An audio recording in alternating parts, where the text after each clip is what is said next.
Seguimos en este diálogo con el doctor Jaime Damerval, un jurista que de alguna u otra manera en su quehacer en la actividad pública también ha generado situaciones o acciones que de alguna u otra manera también digo hay que conocerlas más a fondo. Y me refiero a esto porque usted, conocedor de la justicia en este país, de la situación legal, las leyes en definitiva, ¿cómo mira este conflicto que hay entre la Corte Nacional de Justicia y el Consejo de la Judicatura? ¿Hay intereses ahí que se juegan y no hay una verdadera justicia en el Ecuador, doctor Damerval?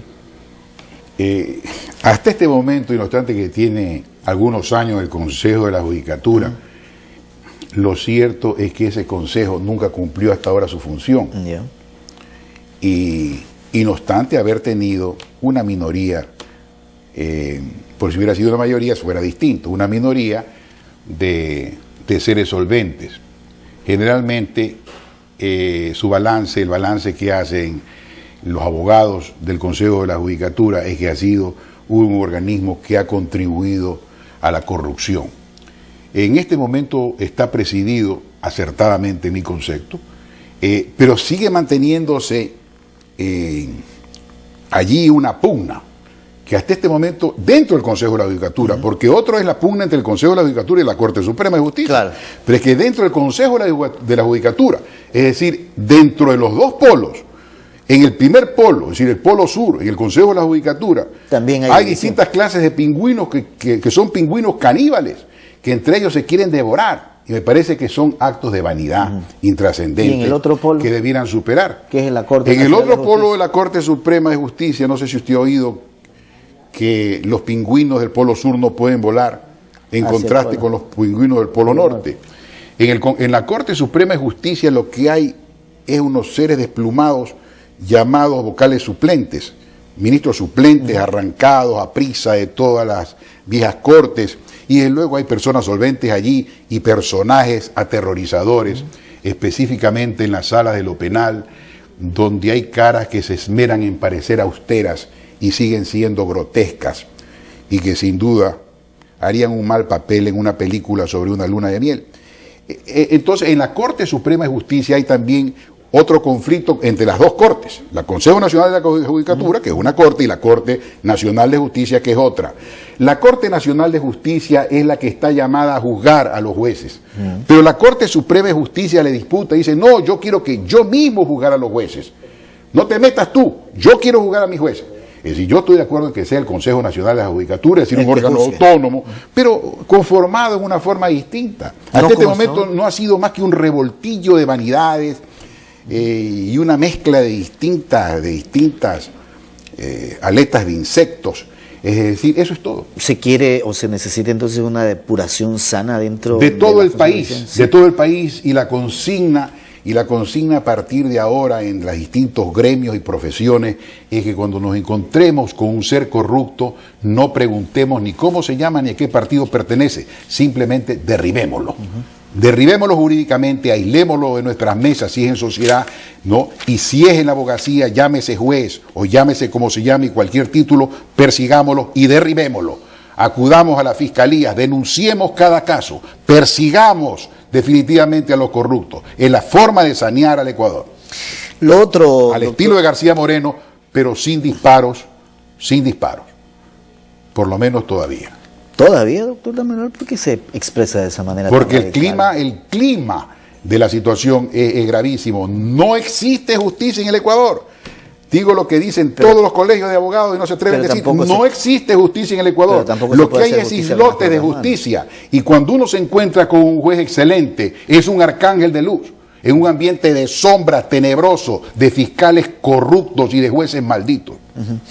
Hay otro tema que quisiera conocer, porque estuvimos hablando del tema de la Asamblea, y es que hay muchos proyectos de ley que están siendo analizados por la Asamblea Nacional, y el más polémico es lo que usted ve ahora, que en los titulares de los periódicos y de la prensa televisiva se genera esta situación de diferencias de criterios, de pugnas, de oposición, de observaciones a este proyecto de ley de recursos hídricos, la famosa proyecto de ley de aguas. Los indígenas quieren tener su poder, otros sectores también reclaman ciertas observaciones a esta normativa que se está analizando, pero tan poderoso es el agua que de alguna u otra manera ha generado también situaciones adversas como estas. ¿Qué es lo que realmente está pasando en la Asamblea Nacional cuando hay proyectos de ley como el de comunicación, el de aguas, entre otros que han generado polémica? Me olvido de un elogio, porque así como hice un elogio del actual presidente del Consejo de la Judicatura, el doctor Ceballos, quiero rendir mi homenaje al actual presidente de la Corte Superior de Justicia de Guayaquil, doña Leonor Jiménez. Entonces la idea es que una vez que está claro ese punto de los elogios, que para mí es fundamental, porque para mí un periodista o un hombre que habla en público, y también en privado, pero estamos hablando de los hombres que hablamos en público, es decir, nos desacreditamos en la medida en que no reconocemos el elogio de los demás y nos limitamos a criticar. Vamos entonces con el asunto de la ley de agua. En el asunto de la ley de agua, primero es la paradoja de que esta no es Arabia Saudita, ¿no? Este no es un país desértico. Este es un país lleno de agua, ¿no? Basta asomarse por cualquier parte, riachuelos, ríos, hay agua por todas partes. En este mismo instante en que se discute desesperadamente por la ley del agua, como lo haría un jeque árabe en Arabia Saudita, en las dunas aquellas que conocía Lores de Arabia, no, dunas malditas, ¿no? Donde los oasis son invenciones de la imaginación, no, pocitos de agua invisibles. Bueno, este país anegado de agua, ¿no?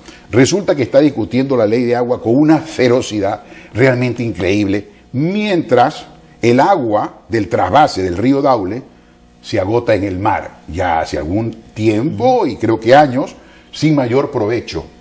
Lo cual digo porque es una pena y necesario hacer los contrastes para ver en qué momento nos encontramos, porque esta es una fotografía del Ecuador actual. Entonces, se observa que la primera gran observación en la que coinciden todos, la sociedad patriótica, los indígenas, Madera de Guerrero, sectores productivos, los sectores productivos, es que nadie quiere que el presidente ponga al señor Patiño de secretario de... ¿Tanto así? Porque el señor Patiño es una persona muy simpática, ¿te parece? No crea que yo lo aborrezco. Sí, no. Es que yo lo que lamento es criticar a personas que aprecio. Entonces resulta que me tengo que criticarlas, ¿no? Cuando hay que criticarlas en beneficio de la nación. Lo digo porque este señor ahora está de canciller y no lo está haciendo bien. Y es que no sabe lo que tiene que hacer, pero eso hablamos en otro momento. Sí, ya vamos a hablar de las Entonces resulta que en lo que estamos todos de acuerdo, y el presidente lo que debe hacer es una sola observación, un gesto de renunciamiento que le va a hacer bien, porque va a reconquistar la confianza en los distintos sectores comprometidos. Es vetar, porque esta ley la van a aprobar a ciegas, ya tal como está, y ahí no hay ninguna esperanza. Pero cuando llegue al Ejecutivo, ahí debe vetar la parte en que le asigna el poder de designar el tema secretario ejecutivo, la autoridad única, en la cual no está nadie de acuerdo. Nadie está de acuerdo, es porque lo conocen al señor Correa. Como lo conocen y saben que es autoritario, y saben que él, así como lucha por tener en las universidades el voto dirimente elegido por él, y en cada sector, aquí también en el agua, quiere él designar al secretario, que es el voto dirimente y el único órgano ejecutivo, es decir, el poder absoluto. Entonces allí, que resigne, que renuncie a este canguil, pongámoslo así, no es ningún canguil, pero es que quiero llevarlo desesperadamente al abismo, para que vea que dentro del conjunto de cosas que él tiene, estatua de oro y maniquíes, en fin, resulta que aquí hay un canguil. Él renuncia a designar y que sea, que como alguien lo ha propuesto, porque no es invento mío. Yo tengo también otros inventos, pero este no. Resulta que, gracias, entonces resulta que quien nomine a la autoridad única debe ser el propio Consejo integrado, pues, por la mitad, por 50-50, donde están los indígenas con sus distintas manifestaciones, y en fin, eso es lo que tiene que suceder de paso, sin perjuicio de en el futuro, porque las leyes no son eternas en el sentido de admiten plazo. Si ese fue el error de Montecristi en su ignorancia, esta asamblea de Montecristi. De fijarse plazos. Esta asamblea sin sombrero. Esta asamblea sin sombrero de Montecristi, cuando Montecristi, famosa por los sombreros de Montecristi, una paradoja. Resulta que esta asamblea es la que creó esa circunstancia y tenemos que rectificarla.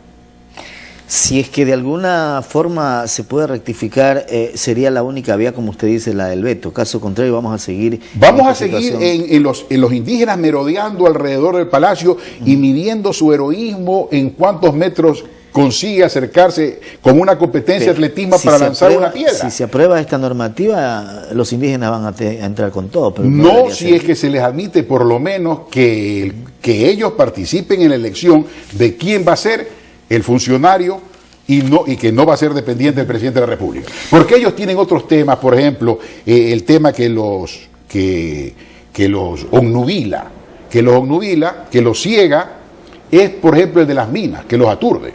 Porque en efecto las minas funcionan con agua y las minas envenenan el agua. Claro. Entonces, ellos discrepan en qué distancia desde la mina debe estar, o la mina, en qué distancia se puede explotar una mina en relación con un río o un riachuelo. Porque lo que tienen es la infección de los ríos, en circunstancias que nosotros que vivimos en las ciudades no tenemos agua potable.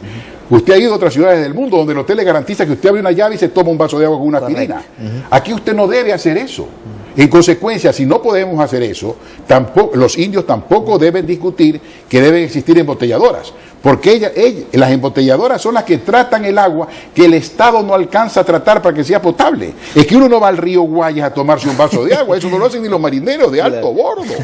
Y entonces la idea es que en la medida en que se ha demostrado que si yo tomo de un río cualquiera, 1 litro de agua, y de eso solamente puedo embotellar como máximo el 70%, estoy admitiendo de que el Estado ha sido incapaz de potabilizar el agua y que en consecuencia necesitamos la empresa privada concurra para potabilizarla, en consecuencia puede embotellarla, en consecuencia tiene derecho a cobrar algo por eso, irracional. Entonces, y aparte racional. Entonces, esto de que no se debe privatizar el agua, que no deben haber embotelladores, sobre la cuestión de la Interagua de Guayaquil, no quiero dejar pasar por alto este asunto. Cierto, ese es un tema Interagua es otra manifestación más. ¿Muy distinta a qué? Como lo ha sido la Metrovía, como lo ha sido Bachagnón, de el descrédito de la empresa privada en virtud de la concesión realizada por licitaciones o concursos que no fueron transparentes. Por ejemplo, pero ya se hizo una auditoría en Interagua y está... No, la Contraloría General del Estado ha presentado, salvo que me hayan hecho leer un periódico distinto, un dictamen muy severo en relación con Interagua, la Contraloría General del Estado. No, esto es un hecho histórico. No, y entonces, aquí se está solayando eso. Yo no quiero dejar pasar la oportunidad para impugnar este asunto. Y tampoco quiero dejar pasar la oportunidad, o vamos a entrar en el tema económico después, en el tema económico vamos a entrar después. Hágame acuerdo de presentar una denuncia gravísima. ¿Sobre qué? Sobre de una vez, vamos, lanzando de una vez. Muy bien. Mire, o sea, resulta doctor, permítame una pausa. Claro. Y después de eso, pues, escucharemos la denuncia que usted quiere hacer. Hacemos aquí una nueva pausa. Regresamos enseguida en este diálogo con el doctor Jaime Damerval.